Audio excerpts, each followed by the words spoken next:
ഉൽപ്പത്തി പുസ്തകം 5:24 ഹാനോക്ക് ദൈവത്തോടുകൂടി നടന്നു, ദൈവം അവനെ എടുത്തുകൊണ്ടതിനാൽ കാണാതായി.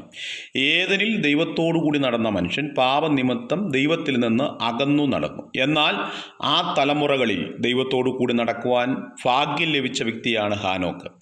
പഴയ നിയമത്തിൽ ഹാനോക്ക് മാത്രമല്ല, നോഹ ദൈവത്തോടുകൂടി നടന്നു, മോശ ദൈവത്തിൻ്റെ സ്നേഹിതനായി നടന്നു, ഇയ്യോബ് ദൈവത്താൽ സാക്ഷ്യം പ്രാപിച്ചവനായി നടന്നു, ദാവീദ് ദൈവത്തിൻ്റെ ഹൃദയപ്രകാരമുള്ള മനുഷ്യനായി നടന്നു. പഴയ നിയമ വിശുദ്ധന്മാരുടെ കൂടെ ദൈവം നടന്നു എങ്കിലും ദൈവം വസിക്കാൻ ആഗ്രഹിച്ചത് പുതിയ നിയമവിശ്വാസികളായ നമ്മിൽ ആണ്. നിങ്ങൾ ദൈവത്തിൻ്റെ മന്ദിരമെന്നും ദൈവത്തിൻ്റെ ആത്മാവ് നിങ്ങൾ വസിക്കുന്നുവെന്നും നിങ്ങൾ അറിയുന്നില്ലയോ? ദൈവം നമ്മോടുകൂടി നടക്കുക മാത്രമല്ല, അവൻ നമ്മിൽ വസിക്കുവാനും ആഗ്രഹിക്കുന്നു. അതാണ് പുതിയ നിയമവിശ്വാസികളായ നമ്മളുടെ ഏറ്റവും വലിയ പ്രിവിലേജ്. God bless you.